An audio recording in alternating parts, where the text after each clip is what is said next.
اللہ و رسول کے حکم کے مطابق جو اذان میں الفاظ استعمال کیے ان پر لبیک کہتے ہوئے مسجد میں حاضر ہوئے، اس پر ہم امید رکھتے ہیں کہ اللہ رب العالمین بہت زیادہ اجر و ثواب عطا فرمائے۔ یہ ہو گئی پہلی بات۔ دوسری بات، ابھی ہمارے شیخ محترم نے ماشاءاللہ قرآن مجید کی بہت ہی بہترین صورت کی تلاوت کی، سورۃ الرحمن۔ اس کے بارے میں کہا جاتا ہے کہ عروس القرآن ہے، یعنی قرآن مجید کی زینت ہے، کیونکہ اس میں 33 بار انسانوں اور جنات سے سوال کیا گیا کہ تم لوگ اللہ تعالیٰ کی کس کس نعمت کو جھٹلاؤ گے؟ تو اس کے جواب میں پیارے نبی نے فرمایا کہ جن اس طرح کہا کرتے تھے، لا بشیء من نعمک نکذب ربنا فلک الحمد،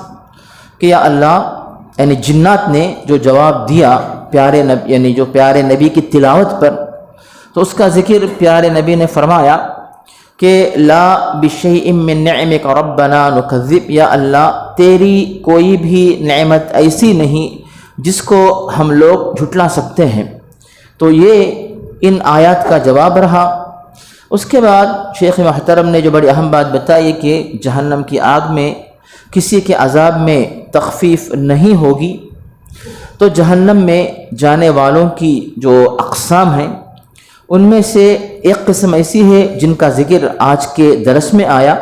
جو ہمیشہ جہنم کی آگ میں رہیں گے۔ دوسرے نمبر پر وہ لوگ جو دنیا میں مسلمان تو تھے لیکن وہ جہنم کی آگ میں ہمیشہ نہیں رہیں گے، اس لیے کہ ان کے پاس ایمان ہے لیکن گناہ بھی ہیں، تو گناہ ان کو جہنم میں لے جاتے ہیں، تو جنت میں جانے کے لیے رکاوٹ بن جاتے ہیں۔ تو یہ جو گناہ رکاوٹ بنتے ہیں، تو ان گناہوں کی بخشش دنیا میں ہو جاتی ہے۔ کیسے؟ کوئی بندہ توبہ کرتا ہے، استغفار کرتا ہے مرنے سے پہلے، یا پھر جیسے ہمارے شیخ نے ابھی اعلان کیا کہ فاروق صاحب کا جو انتقال ہوا ہے، تو ہم لوگ اور آپ لوگ جو جنازے کی نماز پڑھتے ہیں اس میں کیا کہتے ہیں؟ اللہم اغفر لحینا و میتنا، یا پھر اللہم اغفر لہ وارحمہ، جو دعا پڑھتے ہیں۔ تو حقیقت میں جنازے کی نماز یہی ہے کہ اس کے ذریعے ہم لوگ اس میت کے حق میں اللہ تعالیٰ کے دربار میں مغفرت کی دعا کرتے ہیں۔ اگر اس میت کے حق میں گناہ ہو ان کے نام اعمال میں، تو جنازے کی نماز کی وجہ سے وہ گناہ جو ہے وہ معاف ہو جاتے ہیں، اور اگر گناہ نہ ہو تو پھر درجات میں بلندی ہوتی ہے۔ اور اگر گناہ ہیں لیکن ایسے گناہ جن کو اللہ تعالیٰ معاف کرنا نہیں چاہتا، جنازے کی نماز ہم تو پڑھتے ہیں، ایسا نہیں کہ ہر بندہ گناہ کرے پھر یہ سوچے کہ چونکہ میرے لیے جنازے کی نماز ہونے والی ہے اسی لیے جو ہے میں ساری زندگی گناہ کرتا رہوں، تو پھر یہ نہیں چلے گا، کیونکہ بے شک مسلمان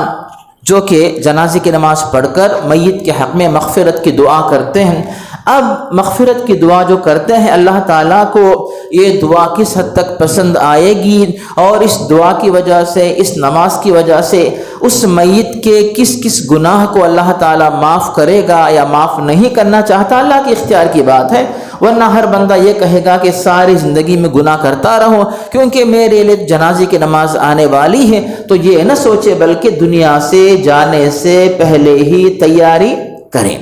اس کے بعد ایک اور موقع ہے، کیسے ایک آدمی دنیا سے چلا گیا، چلا جانے کے بعد اس کی اولاد، اس کے رشتہ دار اس کے حق میں دعا کرتے ہیں۔ مثال کے طور پہ ابھی حافظ صاحب نے ایک ذکر کیا ابو طالب کا، کہ پیارے نبی صلی اللہ علیہ وسلم ابو طالب کو بہت چاہتے تھے کیونکہ چچا تھے۔ جب مکے کے سارے دشمنوں نے آپ کی مخالفت کی تو ابو طالب نے کہا کہ تم لوگ میرے بھتیجے کو تکلیف نہیں دے سکتے، اپنے دین کی دعوت سے روک نہیں سکتے۔ بے شک ابو طالب مسلمان نہیں ہوئے لیکن اپنے بھتیجے کی طرف سے دفاع کرتے تھے، مدافعات کرتے تھے۔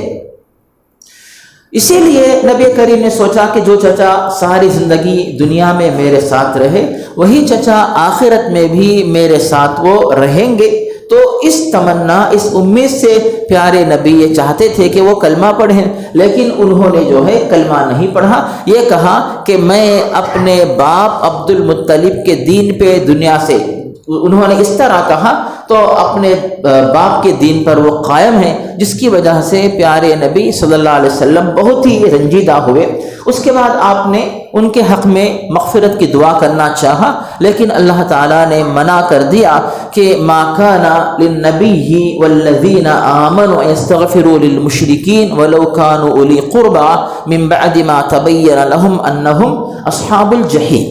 تو وہ تو ابو طالب تو اسلام میں نہیں آئے، لیکن ہم اور آپ، ہمارے اور آپ کے جو والدین ہیں، والدین کے والدین تو مسلمان ہیں، ان کے حق میں ہم لوگ دعائے رحمت، دعائے مغفرت کرتے رہتے ہیں۔ ربنا اغفر لی ولوالدی وللمؤمنین یوم یقوم الحساب۔ تو یہ بھی دعا ایسی ہے جس کے ذریعے اللہ تعالیٰ والدین کے یا جو مرحومین ہیں ان کے گناہوں کو معاف کرے گا، جس کی وجہ سے ہو سکتا ہے کہ اللہ تعالیٰ ان کو جہنم سے بچا کر جنت میں داخل کر دے۔ ایک اور موقع ہے کہ ہم قبر کی زیارت کرتے ہوئے بھی مقبرے میں جا کر مرحومین کے حق میں دعا کرتے، السلام علیکم یا اہل القبور، السلام علیکم اہل الدیار من المسلمین والمؤمنین وإنا ان شاء اللہ بکم للاحقون، نسأل اللہ لنا ولکم العافیہ، یغفر اللہ لنا ولکم، انتم سلفنا ونحن بالاثر۔ ہمیں کہتے ہیں کہ آپ لوگ ہم سے پہلے پہنچ گئے مقبرے میں، اب آپ کے پیچھے ہم بھی آ کر اس قبرستان میں اپنی قبر بنوانے والے، یعنی ہماری باری بھی آنے والی ہے۔ پہلے آپ چلے گئے، ہم نے آپ کی قبر کھودی، اب ہم جانے کے بعد کوئی اور ہماری قبر کھود کے مقبرے میں ہمیں لے آنے والے ہیں۔ اس طرح اپنی موت کو مسلمان قبرستان میں جا کر یاد کرتے ہیں، لیکن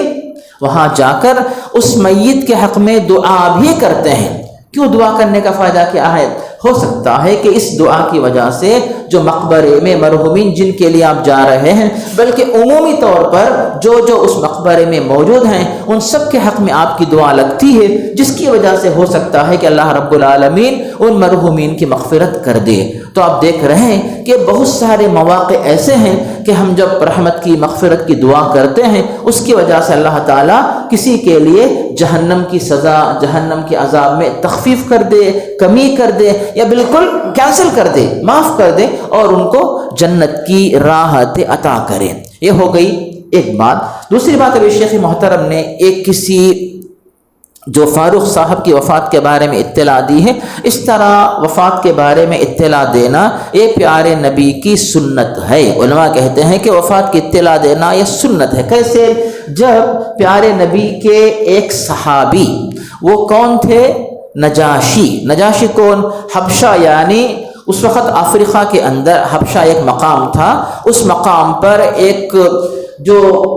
عیسائی حاکم تھے، انہوں نے اسلام کو قبول کیا، لیکن وہ چونکہ پیارے نبی سے بہت دور تھے تو وہ نبی کریم سے ملاقات کے لیے نہیں آ پائے۔ جب ان کی وفات ہو گئی تو پیارے نبی نے مدینے میں اعلان کروایا کہ آپ کے ایک بھائی جو ہے وہ حبشہ میں فوت ہو گئے، کیونکہ اللہ تعالیٰ نے نبی کو جبریل کے ذریعے یہ اطلاع دی کہ نجاشی جو کہ حبشہ کے اندر حاکم ہیں وہ فوت ہو گئے۔ تو پیارے نبی نے مدینے میں اعلان کروایا اور صحابہ کو حکم دیا ہم سب جا کر ان کے لیے جنازے کی نماز پڑھائیں گے۔ تو اس بات کی بنیاد پہ پیارے نبی نے تمام صحابہ کو جو ہے جمع کیا عیدگاہ میں، وہاں پر آپ نے جنازے کی نماز پڑھائی۔ اس حدیث کی دلیل کے طور پر علماء یہ کہتے ہیں کہ جنازے کی نماز غائبانہ پڑھانا یہ پیارے نبی کی سنت سے ثابت ہے۔ یہ ہو گئی ایک بات۔ ایک اور بات یہاں پہ یہ ہے کہ اگر ہم کسی کو تعزیت دیتے ہیں، تعزیت دینا یعنی کسی کی وفات پہ کسی کو دلاسا دلانا، اطمینان دلانا، اس میں تین باتیں ہوتی ہیں۔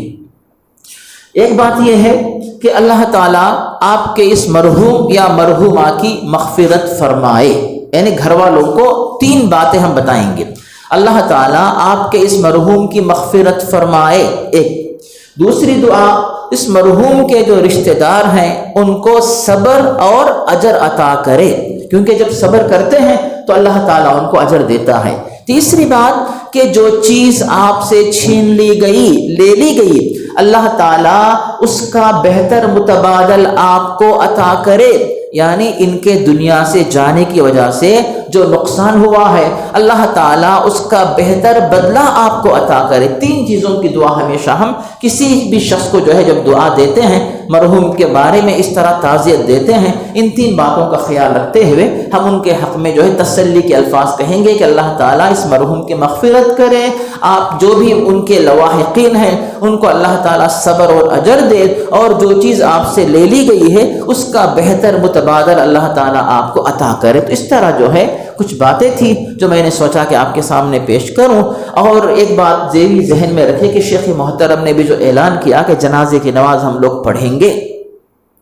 اس میں دو چیزیں ہیں۔ ایک چیز تو ہے جنازے کی نماز پڑھنا، جس کی وجہ سے جو ہے احد کے پہاڑ کے برابر، جو کہ مدینے میں ایک پہاڑ ہے بہت بڑا ماشاءاللہ، جو کہ تقریباً میرا اندازہ ہے کہ یہاں پر جو ہے اپنا جو فاروق نگر ہے یہاں سے لے کر آٹو نگر تک وہ پہاڑی کا سلسلہ چلتا ہے، تو اتنا بڑا پہاڑ جو ہے مدینہ منورہ کے باہر، تو اتنے بڑے پہاڑ کے برابر ثواب ملے گا۔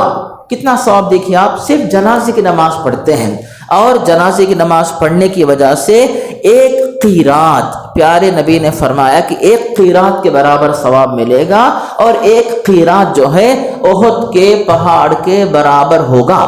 ورنہ حقیقت میں قیرات جو ہے ایک سکہ ہے، سکہ جیسے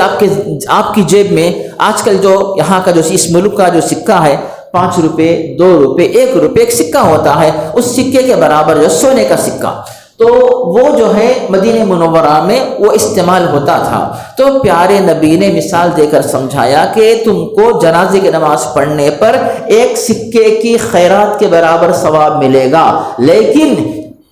یہ جو سکہ ہے جو جنازے کی نماز کی وجہ سے ثواب ملنے والا سکہ، وہ ایک یعنی انچ کے برابر نہیں ہوتا، بلکہ کتنا ہوتا ہے، احد کے پہاڑ کے برابر۔ تو اتنا ثواب ہم جمع کرنا چاہیں، کتنی نیکیاں کرنی ہوگی، کتنا ثواب کمانا ہوگا، لیکن ایک جنازے کی نماز پڑھ کر ہم لوگ اتنا بڑا ثواب کماتے، ایک پہاڑ کے برابر ثواب ملتا ہے۔ یہ تو ہو گئی فضیلت صرف جنازے کی نماز کی۔ اب اس کے بعد باقی جو بات آتی ہے جنازے کے ساتھ جانا اور تدفین میں موجود رہنا، تدفین مکمل ہونے تک اس میت کے حق میں دعا کر کے وہاں سے نکلنا، اگر یہ دونوں کام آپ کرتے ہیں اس پر کتنا ثواب ملے گا، 2 پہاڑوں کے برابر، 2 قیرات یعنی 2 پہاڑوں کے برابر ثواب ملتا ہے۔ تو کوشش یہ کریں، اگر مصروفیت ہے آپ چلے جائیے، اگر مصروفیت نہیں ہے وقت نکالیے، تاکہ یہ جو دونوں ثواب کے کام ہے جنازے کی نماز پڑھنا اور تدفین مکمل ہونے تک جنازے میں شرکت کرنا، یہ دونوں ثواب کے کام جو ہے انجام دے کر اتنی بڑی نیکی حاصل کرنے کی کوشش کریں۔ فجزاکم اللہ خیرا، والسلام علیکم ورحمۃ اللہ وبرکاتہ۔